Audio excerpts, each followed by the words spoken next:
Welcome to Season 3 of E-Commerce Fastlane, Episode 98. Welcome to E-Commerce Fastlane, the podcast show to help you build, launch, grow, and scale a wildly successful e-commerce company. Listen to real conversations with proven practical strategies and success stories. Learn how to generate more traffic, more sales, more profit, and customer lifetime value for your Shopify store. And now, your host and e-commerce entrepreneur, Steve Hutt. This episode is brought to you by ShipBob, the best-in-class order fulfillment company for small to mid-size Shopify brands. ShipBob powers 2-day and 3-day shipping and fulfillment for thousands of direct-to-consumer brands. They've also been fully operational during the coronavirus across their 9 fulfillment centers in the US, Canada, and Europe. ShipBob is also a tech-enabled 3PL that fulfills e-commerce orders for direct-to-consumer retailers. Their mission is clear: to make your Shopify brand successful by providing best-in-class logistics so your customers don't go elsewhere. With reliable fulfillment services, warehouses near your customers, and connected technology that powers the fulfillment network, they will help improve transit times, shipping costs, and the delivery experience for your customers. So check them out today at shipbob.com. Hey there, it's Steve, and welcome back to the E-Commerce Fastlane podcast. Now, if this is your first time listening, this is an e-commerce show where we have honest and transparent conversations about building and thriving with your store powered by Shopify or Shopify Plus. New episodes are available each week with your favorite podcast player through iTunes, Stitcher, Google Play, and Spotify, or you can also sign up online at ecommercefastlane.com and be notified when a new show is being released. Now, my guest on today's episode is Jordan Brannon, who's the president and COO of Coalition Technologies. And they're a longtime Shopify design, development, and marketing agency that specializes in driving growth to small and mid-sized Shopify brands. And they've actually been a partner for over a decade and are now certified in a brand new program inside Shopify Plus as a digital marketing agency partner. They're really, really well known inside the Shopify world for being able to support a lot of very complex, very high value SEO focused migrations from other platforms onto Shopify. Today, I believe they're close to and are over 200 team members, and they're supporting businesses through digital marketing and, as I mentioned, design, development, and then ongoing maintenance of these sites. Great timing, I think, the whole pandemic, and things are starting to open up and people are starting to think about what sort of ways can I position my brand from a marketing strategy or potential redesign. You'll learn today that Jordan and his team have a lot of skill sets to be able to help you grow and scale. So let's jump in and learn more. So hi, Jordan. Welcome to E-Commerce Fastlane. Thanks. I'm glad to be here. So I mentioned a tiny bit at the top of the show, but on a high level, I'd love to hear it in your own words. I know you do a lot, but what does Coalition Technologies do, and what sort of problem does it solve for Shopify store owners? Really, when we started Coalition, it was coming out of the experience of running our own e-commerce stores. And one of the pain points we experienced was it just seemed like we were constantly in search for the next contractor or the next agency to be able to provide or receive sort of a holistic level of service. And so Coalition's name, our founding principles, they were really oriented around this idea that a third-party agency could simplify your processes, it could improve your ROI, and certainly we believed a great agency would allow small to mid-sized e-commerce businesses to really focus on what they're doing well and start to differentiate and grow in an increasingly competitive market. And so specifically, I think to Shopify store owners, we've got a really fantastic team of Shopify developers in-house. They've been with us for an average of 6 years, building on Shopify. So we've just got a lot of vertically aligned in-house knowledge, and I've been able to apply that development practice with a marketing outcome in mind. And so we've got some really great marketing case studies that show that we know how to grow e-commerce sales. Beautiful. I'll make sure in the show notes for this episode, I'll have links to a lot of those case studies because they are quite interesting. And I do subscribe to your newsletter. I'll put all those links in there too. There's lots of really great content you're producing. And some great case studies to share with the audience today.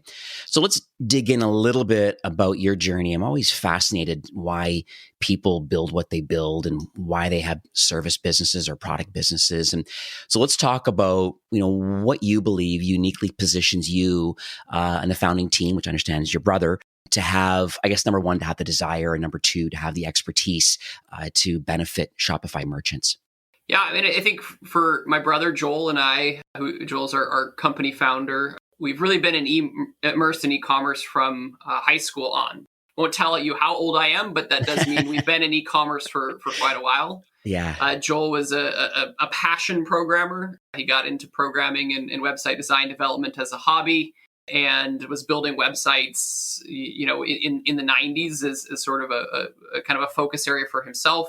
Mm-hmm. In college, we had a drop shipping e-commerce store that we stood up to help cover the cost of room and board and tuition, and started doing some blogging, really oriented around analyzing and evaluating our experience as an e-commerce merchant. And so we talked a lot about e-commerce softwares, and we started talking about our marketing, how we were approaching marketing, and we started to get opportunities to do some work for other brands that wanted to see growth and wanted to get to sort of the right e-commerce platform picked for them. Mm-hmm. And so after some stints with other companies, we pivoted and we started Coalition in 2009. At the time, we were pretty unique in the fact that we were end-to-end from a solutions provider standpoint at that small business scale. Even today, I think a lot of agencies that sort of offer a lot of services just don't have the expertise to be able to support that. And so that's been a key differentiator for us.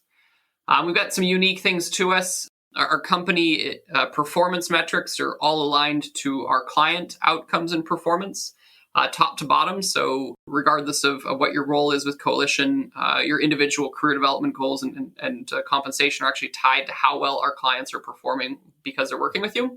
And we've also been able to scale really well. We've got some really fantastic and unique things about our hiring and training process. And so as e-commerce has exploded, we exploded with it. And we were able to avoid a lot of the typical pitfalls when you're in a service business and you need to hire and train quickly. And so we've been able to hit that 200 count really pretty smoothly, and are looking forward to 1,000 here in the next few years. Congrats on that growth. And you're right, it is quite rare to have a seasoned veteran in the Shopify ecosystem that, as you're saying, does end-to-end. So really understands Shopify core platform, understands the Plus platform and its value prop of Launchpad and Flow and scripts and increased API calls and all the benefits and checkout.liquid and all the things that you get over there on the Plus side, on top of understanding business outcomes and being able to align what the brand's goals are long-term and then having the right KPIs and I'm sure some kind of dashboards and just really analytics in general, just helping the brands get to the next level. It sounds very similar to the role that I have day to day as a merchant success manager with the brands that I manage. So we're definitely in alignment there. So marketing services in general, I mean, it can be pretty diverse. And obviously your agency does a lot. Are you able to maybe share a couple, 2 or 3 big marketing tips that you believe are important in today's climate? Yeah, I mean, I think one of the conversations we have, since we kind of do it all in terms of digital marketing, one of the top things we like to raise awareness on is digital marketing. There is so many different practices there. You have to keep in mind that not all of them are going to work for you. Mm-hmm. Certain products, certain audiences, they just may not be best achieved and promoted through particular types of digital marketing. And so a lot of early stage e-commerce brands, they've seen the success stories, or maybe they've had some success, and they think the way to kind of grow more is to introduce an additional marketing channel. And that's really not always the case. Stick to what works and really be careful as you sort of look at layering in a new marketing practice. Because again, you really want to make sure it does align well with you as a brand and with what your goals are. Second, I really do want to make sure that I see this as a big problem. Make sure you really understand the reporting and analytics that you're depending on to make your business decisions. E-commerce brands can grow very rapidly, and that sometimes means that we are running on a bit more of an immature organizational experience and education around digital marketing and reporting and analytics. And so it's really a worthwhile place to invest. And not simply depend on third-party tools or people to kind of provide. And then I think finally, when you're kind of earlier in that e-commerce venture, hold branding a bit more loosely. A lot of times you don't necessarily have a really perfect picture about who your audience is, how they're going to respond. You may not even have enough of an audience to really understand how the brand that you're pitching is going to scale. A lot of e-commerce companies, I think, die because they overcommit to a branding story before they've really been able to understand how to differentiate themselves with product and other value propositions in their particular category. It sounds like the mantra of test and analyze and then pivot and retest again would be something that, you could share that sort of learning today with people. Is that's what people should be doing instead of getting caught up just adding on a new sales channel, think that your revenue is going to go up. It's like, no, let's focus on the basics and let's not get overwhelmed with the data, but let's at least analyze some of the data. I mean, I have something on my wall here that I keep as a reminder to me every day about with winning KPIs, these key performance indicators. And, really start with the strategy and aligning your numbers that are important and be very specific and define the actions. And then finally, keep improving. I mean, is that similar to the way your agency works? Yeah, absolutely. And we really make a big point when we are starting to onboard a new client of establishing like, hey, what is the actual goal? How does that goal relate back to our services? What are the KPIs then that we can provide for you that help you reach that goal? Because certainly digital marketing, sometimes you can feel like you're hitting some good metrics, but they may not support that end goal.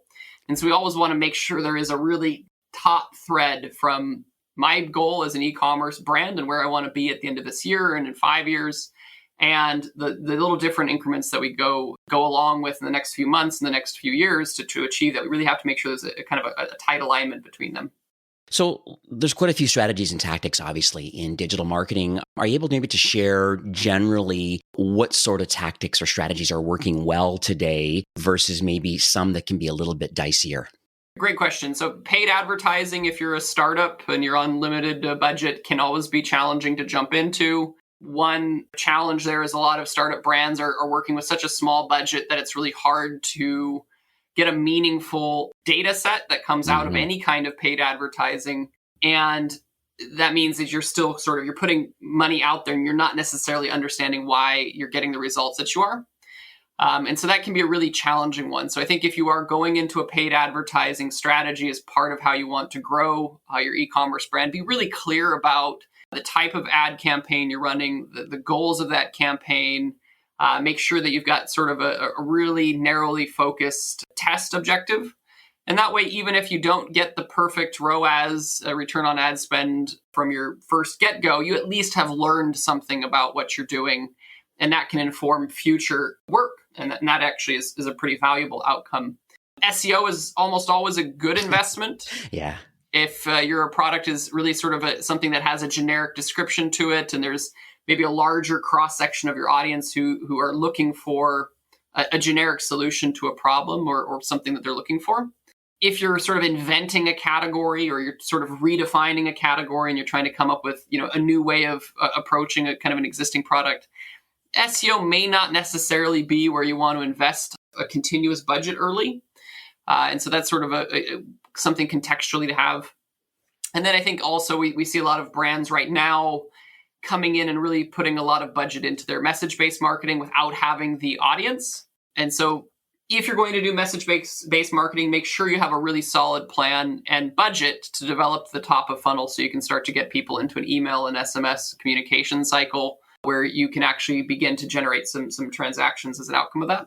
And then I think with social, I think the big thing is just, especially in today's climate with people spending so much time on social platforms, my big question is the content that you're going to be producing really going to entertain and engage people? So much of what gets ignored on social, and many brands are still producing, is this really hollow and empty content that is just all about pitching a product, and it just doesn't capture anybody's attention, doesn't engage their mind at all. And so I think that's really is a key thing, especially in sort of this semi-quarantine, will we or won't we be unlocked down sort of climate, to really focus on trying to capture someone's attention, be entertaining, be engaging there. Yeah, I love these points. And I've just scrambled down a bunch of notes here, and it made me think of a couple others too that I might add to, or I'll add on to the messaging solution, the message-based marketing.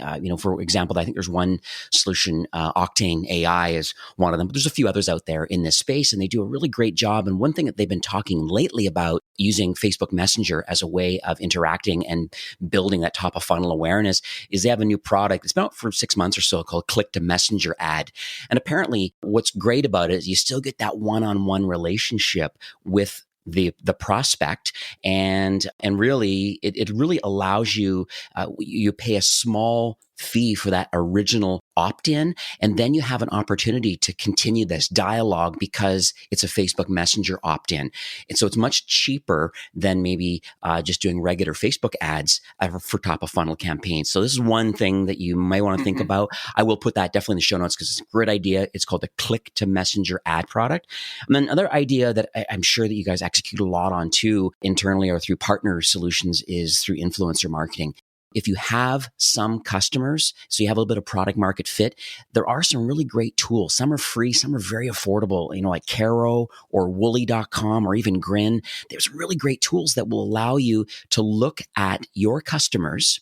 And then these tools through APIs, they go and figure out what the social footprint is of your customers. So they already love you already. They already made a purchase. And then you can set some filters in these tools to then say, hey, wait a second here. If they fit into the type of person that I wouldn't mind building a relationship with, potentially as an influencer to help share the message about how great my products are, you could set filters and say, hey, if they have 10,000 followers on Instagram, maybe they need to be flagged somewhere in Shopify or in through this tool. And then you're able to do a personal outreach or throw something extra in the box. So I think those are two kind of ideas. Have you seen that sort of thing in your agency at all? So Facebook Messenger based marketing has been really high in terms of engagement.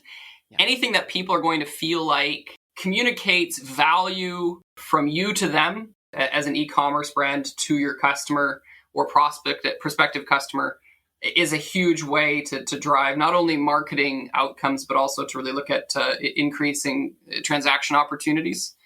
And so love both of those suggestions. So super solid and definitely ones that you can grow off of.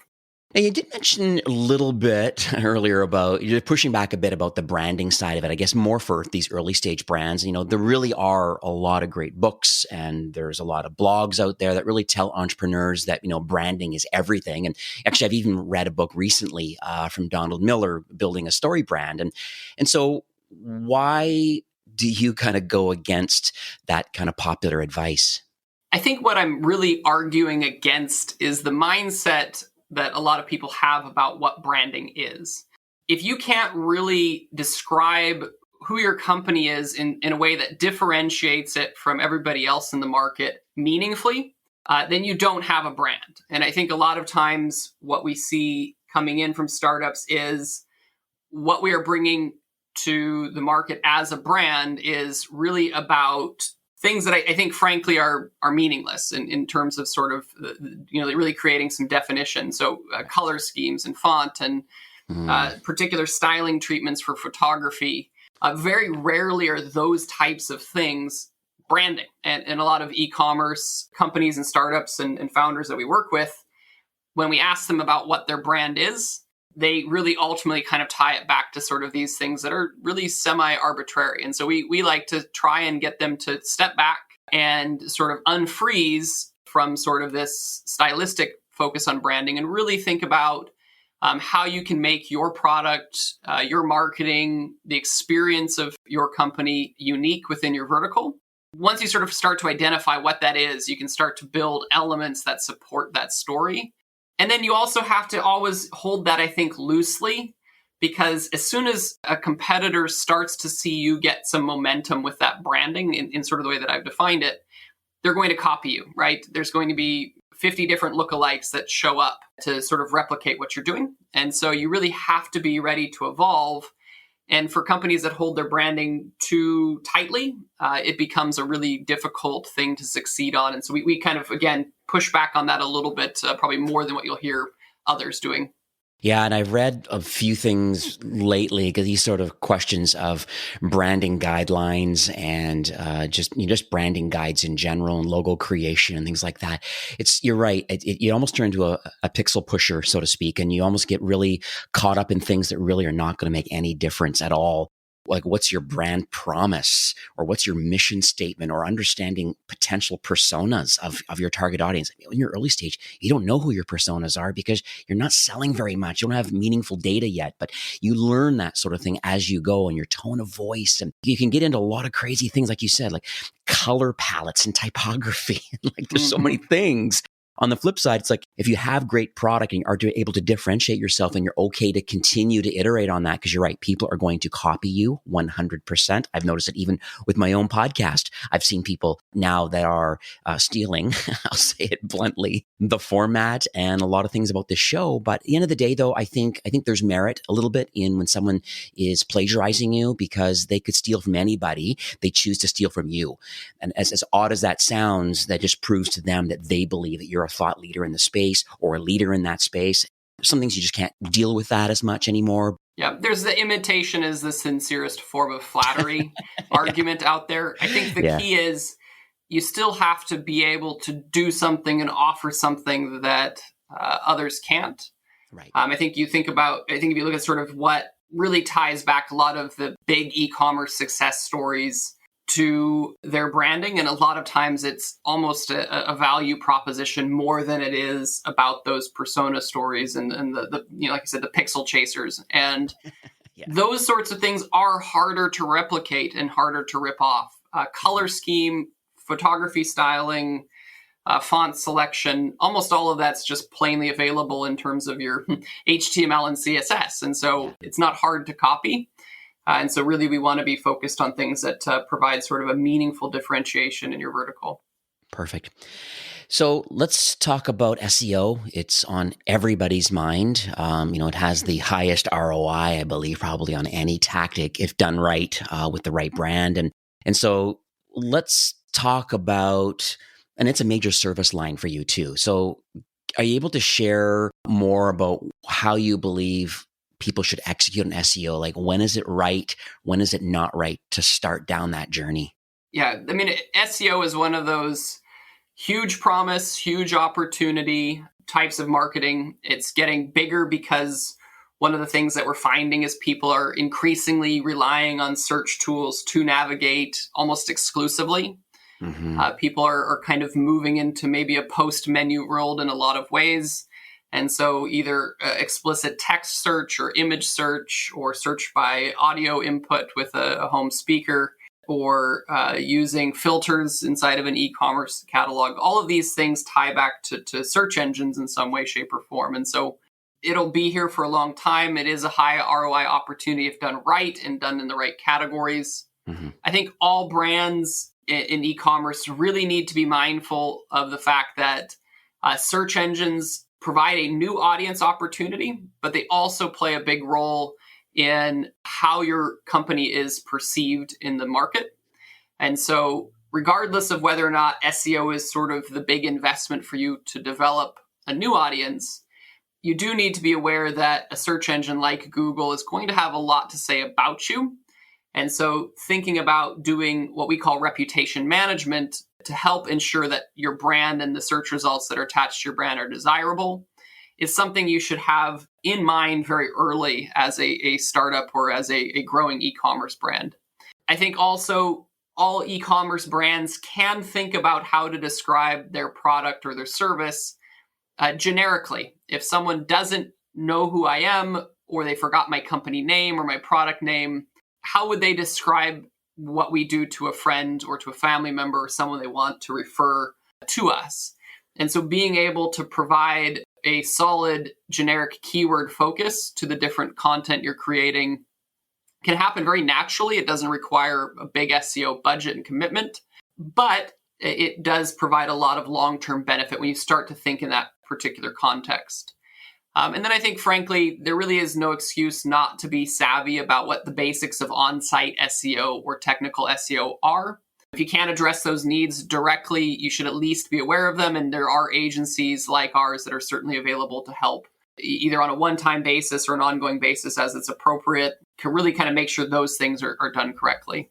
Yeah, and there are some basics that are done with most themes inside Shopify from an SEO perspective in just the way it's designed with, meta tag, titles and descriptions and some basics. But then site architecture and other customer experience things can certainly get in the way of proper SEO. So let's talk about, maybe for those listening today, what really is technical SEO or this on-site SEO? Are you able to maybe summarize a little bit for the non-technical listeners today?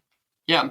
So technical SEO, we really describe as being SEO activities that are really geared towards making your site or your digital property more accessible, more understandable, and better differentiated or categorized for search engines themselves. You can think about things like page load speed as being beneficial to your consumer, but they also are beneficial to search engines in terms of they're trying to crawl a large cross section of the web. And if they can easily access the meat of your content quickly and then be able to find additional interlinks between different pages of your site, their indexing process becomes that much easier. So things like page load speed geared towards, again, search engine crawlers, sitemaps, specific crawl instructions you may have optimized inside of your store, structured markup, all of those sorts of elements, title tags, meta descriptions are really what we would consider more of a technical SEO practice.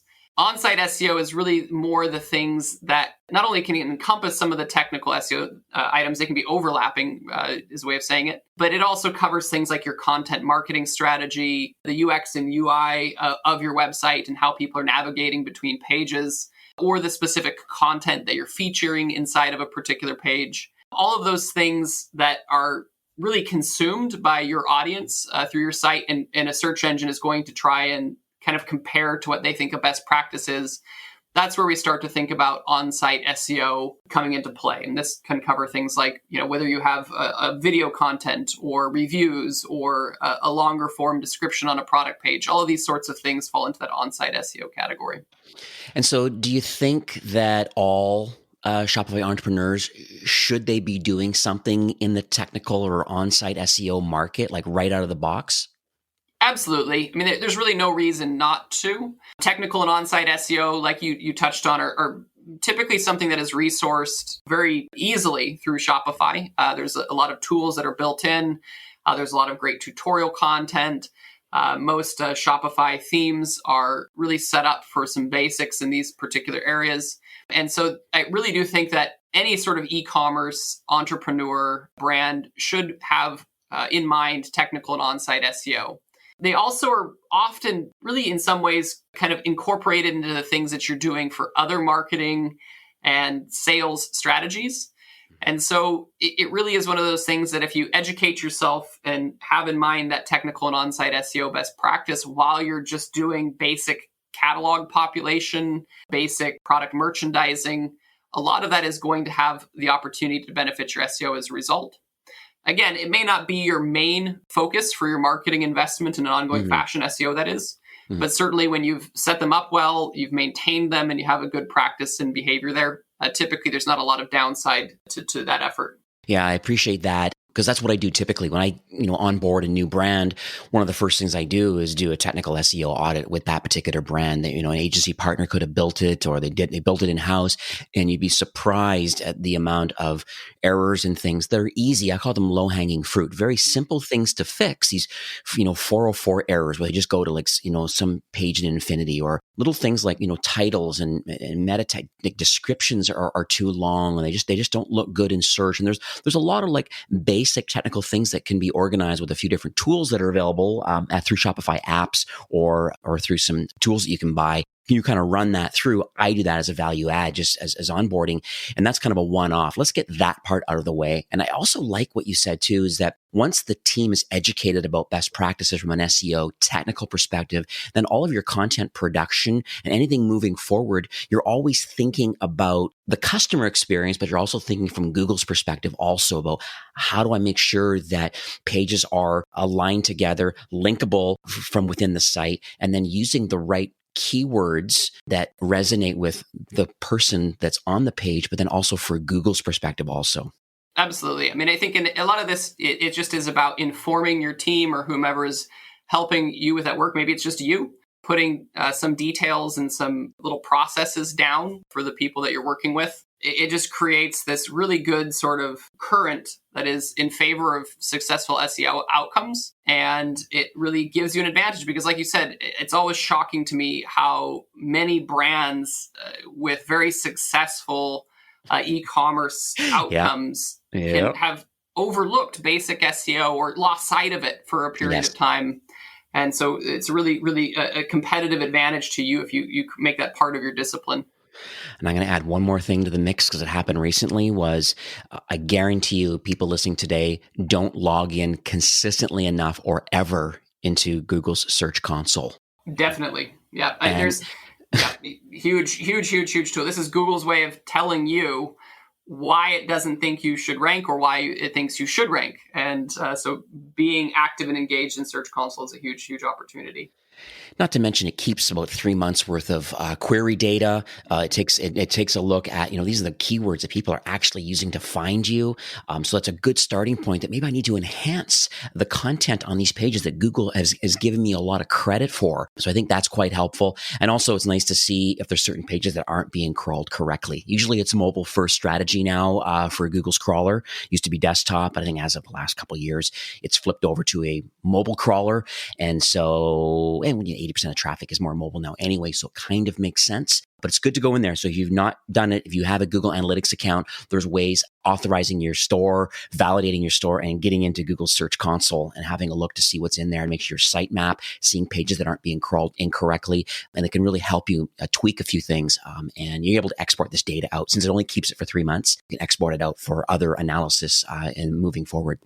Yeah, and it's also a great place to find sort of quick wins. So again, taking a look at those queries and saying like, hey, I'm actually getting a decent number of impressions. My clicks here aren't super great. Thinking about optimizing whichever page is ranking for that query to have a more aggressive pitch for that click in the title tag, in the meta description can help you get those people who are seeing your listing, your product listing inside of a search result. Getting them to actually click through and then engage with the product. So there's a lot of little opportunities like that where kind of keeping an eye on those reports and understanding them, you can really turn those into a very, very monetizable win very quickly. Awesome. So Jordan, this show has a diverse range of listeners. And, if you were to give some advice today for, let's say, early stage e-commerce entrepreneurs. So their stores powered by Shopify. They're probably on Shopify Core, Basic. They're kind of doing their thing. But what sort of advice would you give them to help them to continue to grow? Yeah, I think the most important thing is be thinking about what happens when you do grow. So many kind of startups and entrepreneurs are so focused on how to generate the growth. The moment they start to experience it, they just aren't ready and they're not in a position where they can continue to allow that growth to happen. One of the things that really helped us grow from 2 people in an apartment in Venice Beach to an agency of 200 people was the mindset that growth was going to happen and we needed to plan for it. Early on, we were really diligent about writing down our processes. We started writing down why we made the decisions we did as a 2-person team. We started creating the semblance of a training program, even when we only had 3 or 4 people. Sometimes we would just simply flip on a webcam and do a recording of our meetings as a way of generating some of our early training materials. And I think if e-commerce brands sort of take this mindset to heart of what is going to happen when I need to hire my first person or my second person or my third person or my 10th person or my 100th person, and they're really projecting sort of down the line that growth is going to happen, what they'll find is they start doing some things early that allow them to move into that phase of growth without avoiding sort of the typical trap of plateau and then stagnate and then fall off. And I think there's sort of a lot of corporate leadership training that talks about how companies, as they hit certain counts of people, really have to figure out a way to evolve or they start to dry up. And I think if you're planning for that next phase of growth as an entrepreneur, it's going to come a lot easier. And the pitfalls that come with it are really easy to avoid a lot of times. And frankly, that's where you're going to start to see your growth accelerate. So what about those listening today that would be more considered in the mid-market, maybe even enterprise brand? They're likely on Shopify Plus. They'll have a small marketing team and they're definitely eager to grow and scale. What's the best advice that you can share today that can, maybe assist this marketing team? I think in that category, because this is really sort of our core customer, we mostly deal with these mid-market to small enterprise merchants or brands that are sort of growing into this category. The biggest challenge that we see is really a lack of prioritization for their marketing and e-commerce objectives. Mm-hmm. And then there's really a lack of willingness to sort of commit to some strategies. Now, this is a problem for much larger organizations. I think if you look at Google as an example, I love Google, but also they're really well known for abandoning products pretty quickly after they've launched them. Yeah. And that's sort of become characteristic of them as an organization. And it's been a meaningful barrier for them to see growth outside of that core search category. And so I think for small teams, for mid-sized companies, you often are told to pay a lot of attention for different priorities. And all of them require substantial time and effort. And I think really the thing that they as a team have to get in mind is this idea of focus and prioritization. There's this quote from Stephen Covey. It says, the main thing is to keep the main things the main thing, which is really staying focused and keeping the number one thing at the top of your list. And as you sort of clear that startup phase, you've moved into a more mature operation. A lot of times we see the organization, the management team, the executive team start to lose sight of what the main thing is. And really, the marketing team and whoever is listening out there, part of what you have to be able to do is keep people dialed into that main thing. And so some of our brands, we have a lot of clients in fashion and beauty. One of the things that really drew people to them early, for instance, was photography. And for others, it's the product sourcing and selection. They've got a really unique mix of products that can't be found elsewhere. For others, it's Instagram content. Maybe it's social content. For others, it's SEO and it's pay-per-click. And so when you have these things that are really sort of key to your growth, a lot of times they are going to be nearer to that top of that list. Don't lose sight of them as you sort of see that growth happening. As you start to add in team members, you have bigger budgets. Always be careful to avoid pulling time and attention away from what's working best for you. And when you have those clear priorities, those clear commitments, it really helps everyone in the organization align their time and their energy and their budget in a way that does promote growth. I love it. It's great advice. Thanks for sharing that. So what does the future look like for Coalition Technologies? Are you able to share any North Star highlights for the remainder of 2020? Any kind of new partner alignment or new innovation? And just end of the day, like how will you continue to help these Shopify brands grow and scale? We've really been excited to be in the Shopify Plus partner program for our third year. We're part of that digital marketing initiative there. Mm-hmm. And so really excited to continue to support growing Shopify brands and brands that are at scale. Internally, we've been putting a lot of resources towards some machine learning and AI-driven initiatives that really help brands identify actionable insights and windows for SEO and paid search specifically. So looking at specific terms that are at thresholds or near thresholds of ranking where certain types of optimization maybe help them move into sort of a money spot more quickly, and really kind of empowering them with resources in that category. And beyond that, we really aren't planning on changing much. We've had 10 years now under our belt. We've had year over year growth, and we've got, I think, really an unrivaled body of case studies. And so we're really excited to continue to drive ROI and return on ad spend for our merchants. And we'll continue to invest in finding ways to help them grow. So, Jordan, we are nearing the end of the show for today, but do you have any closing comments or any takeaways that you would like to leave with our listeners today? Yeah, I mean, we've covered a lot of, I think, great tips, but I do want to always encourage those small and mid-sized e-commerce businesses to stay nimble, be flexible. There is a lot of things that are changing around us. And I think businesses that find ways to increment and evolve are going to be the ones that really do survive and thrive. There just is an enormous opportunity in e-commerce right now. And so just be flexible and sort of hold the reins a little bit more loosely and enjoy the ride. Awesome. So how can people learn more about Coalition Technologies and the services that you offer? Easiest way to find us is at coalitiontechnologies.com. You can also search for SEO company. A lot of times you'll find us in search results pretty quickly that way. But yeah, the website is definitely the best place to go initially. Now, we did speak offline before recording today, and I understand that you would like to offer our listeners a little extra bonus. Are you able to share some of the details on that? Yep. So we've got a couple of offers that we put together for the podcast listeners. We're going to put together an action plan for listeners who reach out to us for their website SEO. This is created for you by our senior digital strategists.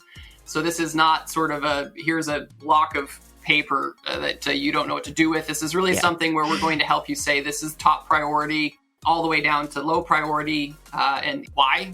So that's, I think, a really helpful resource. We're also, as an alternative, offering up to 4 hours of design and development time from our Shopify team. That goes for a premium these days, but we're willing to put that time in there and invest in your business and give you a little taste of what working with us looks like as a design and development partner. Wow, that's very kind. And so what I'll do is I will have this in the show notes. I will redirect, so it'll be ecommercefastlane.com/coalition, and that's going to redirect to a landing page with either one of these offers that you can take advantage of today, either free kind of a step-by-step action plan for SEO for your website or offering up to 4 hours of development time. I think that's fantastic. Thank you so much for offering that. And one thing that I've noticed by recording today is it seems like you're in real tight alignment with wanting to help Shopify brands grow and scale. I mean, Shopify's mission really is to make commerce better for everyone. It seems very clear to me that's exactly what your team is all about. And I just wanted to personally thank you for taking time to come on the show today and sharing your obvious passion and expertise and, and really giving back to the entrepreneur and the Shopify ecosystem. So thank you so much. Thank you, Steve. We've been around with Shopify for a long time, and e-commerce is how we paid for school and how we've fed our families. And so we are really passionate about helping others do the same. Well, have yourself an awesome day. Thank you so much. Thank you, Steve. This episode was brought to you by ShipBob, one of the fastest growing tech companies in America that's powering the direct-to-consumer revolution. Join over 3,000 e-commerce brands that choose ShipBob as their fulfillment partner and start scaling your business by delivering remarkable customer experiences. You can get more details by heading on over to shipbob.com. Well, that's it for today's episode. I'd like to thank you, a loyal listener of E-commerce Fastlane. It's my hope that this podcast is offering you a ton of value through growth strategies, tactics, and exclusive insider tips on the best Shopify apps and marketing platforms, all with my personal goal to help you build, launch, grow, and scale with Shopify. Thanks for investing some time today and listening to the show. I'm so proud and excited that you have a growth mindset and are a constant learner. I truly appreciate you and your entrepreneurial journey. Enjoy the rest of the week and keep thriving with Shopify.